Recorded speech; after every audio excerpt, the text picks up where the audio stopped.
gargaarteena battee ba'aako isalammiin jibbeerraa goree narraa baay'atee martummaan kee akkamiin si jajuu dhiisuree.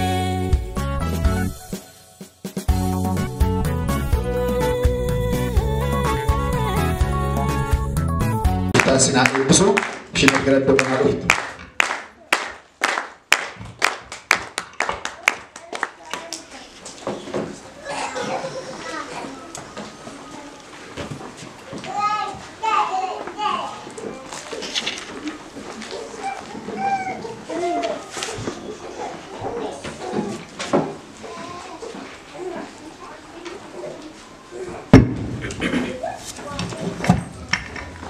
Nagaan gooftaa hundum keessaniif haa ta'u. Sagalee Waaqayyoo dhaga'uuf baga nagaan dhuftanii.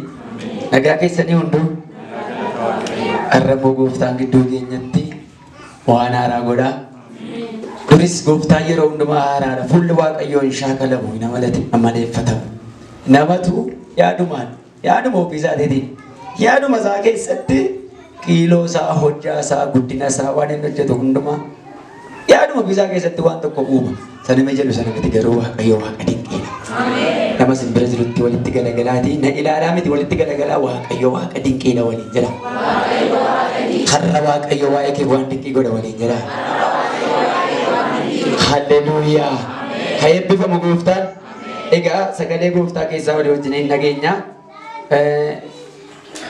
Yoo gooftaan jedhee waldaan galata Waaqayyoo egaa sagantaa gaarii gootee CD eebbifatti ji'arraa isin ammaatti hin galmoofne namni haaraan dhufee alaa dhufee akka godhi isin hin goone dura galmaa'ee meedhaan irraa jiimba. Kanaaf jara kana gudii gochuun barbaada. Ammuma tokkoffaa na galmeessaa ergii gudii yoo namni dura galmoofne gudii ta'uu nan kutare baay'ee amma barbaada niin kutuu. Daangaa qaba. Daangaan saakka. Nan kutaa Waaqayyo na gargaara. Tokkoffaa beera galanni gooftaa keenya Yesuusiif haa ta'u. Egaa sagalee gooftaa walii wajjiniin dhageenya guyyaa har'aa kanaa gooftaan humnaaf abiddaan yeroo hundumaa waldaa kanaa wajjiniin jira. Waldaan kun waldaa mishinii hojjettu waan taateefi waldaa isheen itti miseensa ta'een Xooxxoo maqaan Yesuus caalaan deddeebi'aa nan jaalladhalleedha. Isinis siinuma beektu kana. Kanaaf har'a keessan idduma jirtanii ol kaaftanii dhaadannoo mishinarootaa jennaa al takka sagalee guddaadhaanii. Fedhasaa kan ta'e immoo kan itti tolu kan isa godhe yookaan dhaabbatee jedhe immoo mirga ofiiti warra taa'u sin komaddooni sagalee keessan ol kaaftu harki ol kaa'a waan hin jedhu jettu na booddeedhaan kun sagalee loltoota wangeelaati Yesuus gooftaadha Yesuus karaadha Yesuus dhugaadha Yesuus jireenya Nukbaru Kristos isa fannifame illallamna illabsina dhugaa baana aarsaa taana iddeemna hamma daarii lafaatti ergaan keenya hamma daarii lafaatti biyyi keenya gubbaawaa xarraati nuti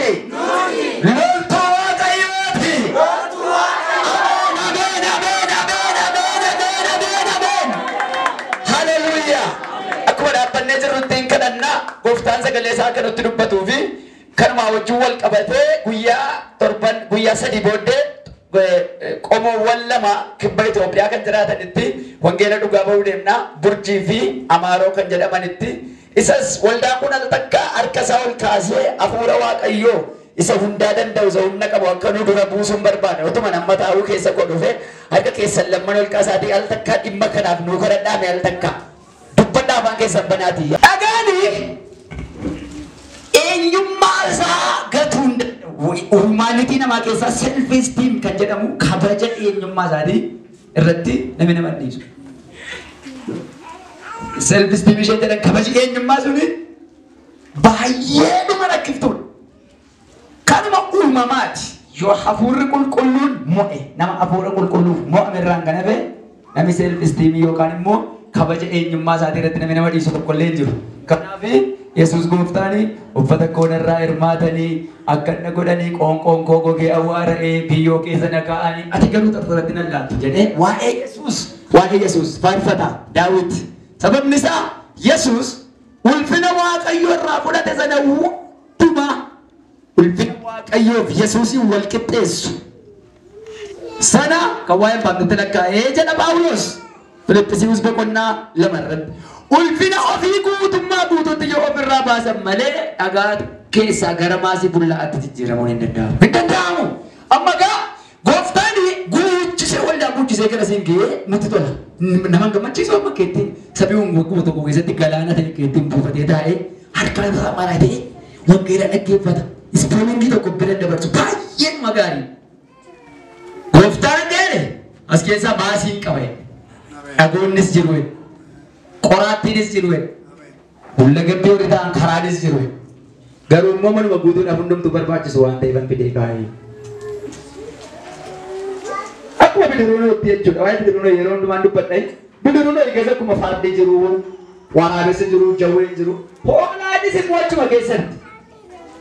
Hoolaanis achuma keessatti.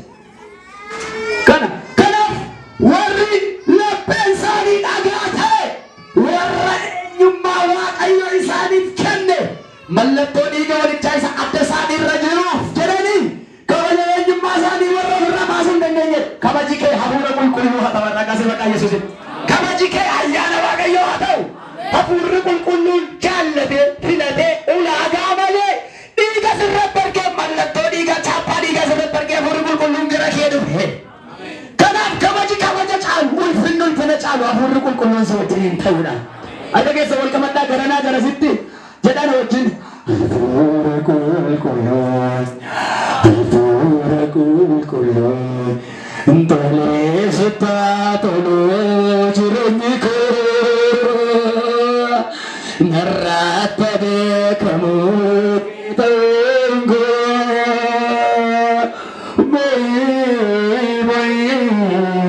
hafuurri qulqulluun namarratti gaafa ba'e kabaji eenyummaa gaafa iddoo dhabadu dhagaarraa gara maasiitti jijjiiramu. Halleluuyaa! Maan kana ta'e maan sana ta'e kan jedhamu sababa of jaallattuuf. Yesuus immoo ulfina Waaqayyoo wajjin wal isa qixxeessu waan dhiiseef Waaqayyoo wajjin tarreessi kaa'e. Herregni isaa kanuma. Yesuus namaaf Waaqayyoo wal bira kaa'uu kan danda'e kabaja isaa hundumaa waan dhiiseef duwwaadha. Kabaja kee dhiisisin barbaada hafuura qulqulluun. Yaa warra of kabaja dhiisin dhagooliidha. Dhagaa sanyiin biqilchineedha. Warri kabaja eenyummaa keessanii lafa keessanii irra ejjettan. Halleluuyaa! Wajjin taanaadha hafuurri gooftaa warra akkasiitiin. Wajjin taana, wajjin gaarabaadha, wajjin dattaamuudha. Wajjin ulfina lafarraa ulfina waaqarraatti ol baaneedha. Namoonni hedduun ulfina lafarraa waan dhiisaniif ulfina waaqarraatti galaniiru. Phaawulos gaafa reebame si'a 40 namni dhaamee deebi'ee rukutamuu hin danda'u. Akka seera mootummaa Roomaatti akka Yihuudootaattis Phaawulos ulaagaa lammanuu guuta. Kanaaf 39 ga'anii dhiisu. Yoo 40 guute barreebuu hin danda'amu. Bora akkatti deebi'aniif 39 la'anii reebanii dhiisu. Gaaf tokko lammii Roomaa ta'anii turruun reeban jennaan sossobatanii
Esensi hafuurri qulqulluun ittiin nu keessa jiraachuu qofa harkaa qabu dhiiga Yesuusiiti.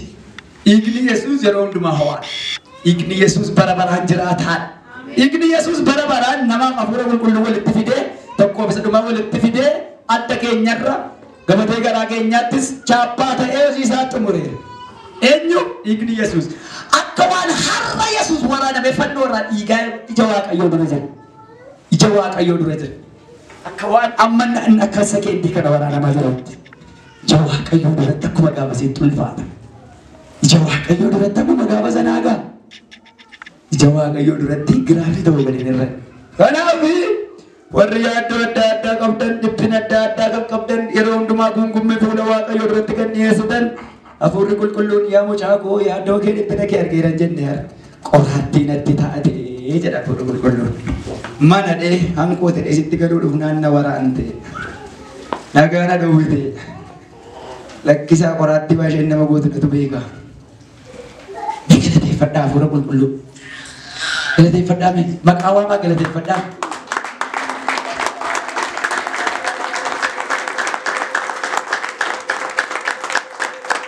Meme harka dhiisaa harka qabdabaa dhiisaati maqaa waamaa hafuura qulqulluudha. Inni dhagaa. Jedhaa jiru. Jedhaa waamaa wal gaate. Waamaa ammas. Waamaa maqaasaa. Eebbisaanii galateeffadhaa. Tuttuun irratti dhangalaasaa hundumaa dubbadhaa.